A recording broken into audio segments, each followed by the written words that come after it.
অক্ষয় তৃতীয়ার দিন জগন্নাথ মন্দিরের উদ্বোধন। আর এই জগন্নাথ মন্দিরকে ঘিরে কিন্তু একাধিক পরিকল্পনা করেছেন মুখ্যমন্ত্রী মমতা বন্দ্যোপাধ্যায়। এই জগন্নাথ মন্দিরে এবছর সবকিছু ঠিকঠাক থাকলে হয়তো রথের রশিতে টান পড়তে পারে। আর রথের জন্য ইম্পর্টেন্ট জিনিস, সব থেকে গুরুত্বপূর্ণ জিনিস কিন্তু জগন্নাথ দেবের মাসির বাড়ি। আর এই মাসির বাড়ি তৈরি করতে কিন্তু ভোলেননি প্রশাসন। তার কারণ এই প্রাচীন ওল্ড দীঘার যে প্রাচীন জগন্নাথ মন্দির, সেই জগন্নাথ মন্দিরেই তৈরি করা হয়েছে গুন্ডিচা দেবীর মন্দির, অর্থাৎ জগন্নাথ দেবের মাসির বাড়ি। একবার যদি ক্যামেরাটা এদিকে তাকাও, যে এইদিকে রাস্তায় যে যে যদি বাঁ দিকে, এই রাস্তার বাঁ দিক থেকে হচ্ছে জগন্নাথ মন্দির।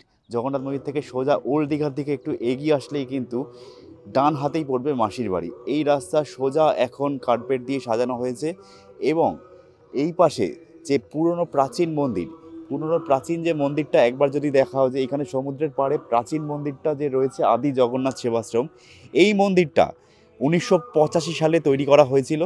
1985 সালে এই মন্দিরটি প্রতিষ্ঠিত হয়েছিল জগন্নাথ দেবের এই দীঘার চত্বরে। এবং এই মন্দিরের কিন্তু একটা ইতিহাস রয়েছে। এই ইতিহাসটা আমরা এখানে দেখতে পাই যে মন্দির নির্মাণের কাহিনী কিভাবে তৈরি হয়েছে। যে 1985 সালে এই মন্দিরটি প্রতিষ্ঠিত হয়। কিছু জেলা, কিছু মৎস্যজীবীরা এই মন্দিরটি প্রতিষ্ঠিত করেন।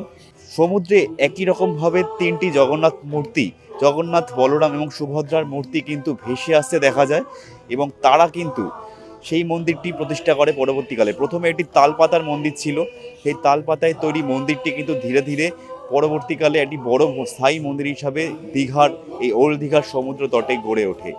আর ঠিক তার পাশেই বাঁ দিকে তৈরি করা হয়েছে গুন্ডিচা দেবীর মন্দির, জগন্নাথ দেবের মাসির বাড়ি। রথযাত্রার জন্য জগন্নাথ দেবের মাসির বাড়ি কিন্তু একটি ইম্পর্টেন্ট জায়গা। জগন্নাথের রথ ওই মন্দির থেকে বেরিয়ে, জগন্নাথ দেবের মন্দির থেকে বেরিয়ে এইখানেই এসে, এই যে প্রান্তর করা হয়েছে, এই যে জায়গাটা করা হয়েছে, এই জায়গাটায় কিন্তু রথ থাকবে। এই জায়গাটায় রথ রাখার জন্যই এরমভাবে রেলিং দিয়ে সুন্দরভাবে সাজিয়ে তিনখানা, জগন্নাথ দেবের রথ, বলরামের রথ এবং সুভদ্রার রথ, এই তিনটি রথ কিন্তু 6 দিন ধরে এই জায়গাটায় রাখা হবে। এবং এই যে গুন্ডিচা দেবীর মাসির বাড়ি, সেই মাসির বাড়িতে যা যা রিচুয়ালস আছে রথযাত্রার, সেই রিচুয়ালস পূরণ করা হবে এবং রিচুয়ালস করার পরে ফের রথ আবার জগন্নাথ মন্দিরে ফিরে যাবে। তো যেমনভাবে রথযাত্রায়, পুরীতে রথযাত্রা হয়, একই রকমভাবে কিন্তু দীঘাতেও সব পরিকল্পনা করে রাখা হয়েছে। এবং যদি সব কিছু ঠিকঠাক থাকে, এবছরই দীঘায় প্রথম রথযাত্রা আয়োজন হতে পারে। আর যদি তা না হয়, তাহলে আগামী বছর থেকে সম্পূর্ণ প্রস্তুতি নিয়ে এই গুন্ডিচা দেবীর মন্দিরকে কেন্দ্র করেই রথযাত্রার উৎসব হবে দীঘাতে। 40 বছরের প্রাচীন এই মন্দিরকে কেন মাসির বাড়ির স্বীকৃতি দেওয়া হলো, তার পিছনে অনেকগুলি কারণ রয়েছে। কিন্তু এই মন্দিরটি আমাদের বাংলায় সমুদ্র তটে একমাত্র জগন্নাথ মন্দির ছিল। এই মন্দিরকে কেন্দ্র করে কিন্তু প্রত্যেক বছর রথের সময় ভোগ দেওয়া হতো এবং জগন্নাথ দেবের যেমনভাবে পুরীতে করা হয়, যেসব রিচুয়াল পালন করা হয়, সেই একই রকমভাবে এই মন্দিরকেই কিন্তু কেন্দ্র করে তৈরি হয়েছে দীঘার একটা জগন্নাথের ভাইবস। এবং এই যে মন্দিরটি, যদি আমি এই মূর্তি তিনখানায় শুধু একমাত্র রয়েছে এখানে যে গরুড় স্তম্ভ, যেখানে জগন্নাথ মন্দিরের যে গরুড় স্তম্ভ যেমন থাকে পুরীর জগন্নাথ মন্দিরে, একই রকমভাবে কিন্তু এখানে গরুড় স্তম্ভ রাখা হয়েছে। একই রকম দুদিকে দুখানা সিংহ রাখা হয়েছে। সেই সিংহর সঙ্গে জগন্নাথ মন্দিরের একটি সুন্দর কানেকশান রয়েছে। একই রকমভাবে এইখানে কিন্তু শুধু জগন্নাথই নেই, রয়েছে কিন্তু আরও সব দেবতা। এবং এই যে তুমি দেখো রাধাকৃষ্ণের ছবি, ঠিক আছে, ও পাশে তুমি দেখো কালী, লোকনাথ বাবা, কালী মন্দির, দুখানেই একই জগন্নাথ মন্দিরকে কেন্দ্র করে সব কিছু তৈরি করা হয়েছে। এবং প্রচুর মানুষ এইখানে, এই সমীর মণ্ডল বা উর্মিলা মণ্ডল, যারা কিন্তু এই মন্দিরে তৈরি করার জন্য কলকাতা থেকে সাহায্য করেছিলেন এবং পরবর্তীকালে ধীরে ধীরে এই দীঘাটি অস্থায়ী মন্দির পার্মানেন্ট স্ট্রাকচার হিসাবে তৈরি করা হয়েছে।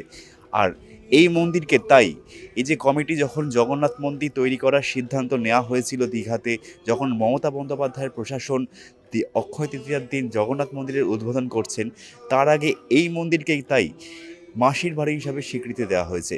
আর পাশেই ওই নতুন করে আরেকটি মন্দিরের স্ট্রাকচার করা হয়েছে, সেই স্ট্রাকচারে কিন্তু গুন্ডিচা দেবীর মন্দির থাকবে এবং এই টোটাল রথযাত্রার একটি অবিচ্ছেদ্য অংশ, দীঘার রথযাত্রার একটি অবিচ্ছেদ্য অংশ হয়ে দাঁড়াবে এই চত্বরটা, যা কিন্তু দুখানা মিলিয়ে, ওল্ড দীঘা বা নিউ দীঘা দুখানা অঞ্চল মিলিয়ে এটি দীঘার যে রথযাত্রা সেটাকে একটি সম্পূর্ণ করে তুলবে। ক্যামেরায় অভিষেকের সঙ্গে উৎসব, এডিটর জি বাংলা। ফলো করুন এডিটর জি বাংলা।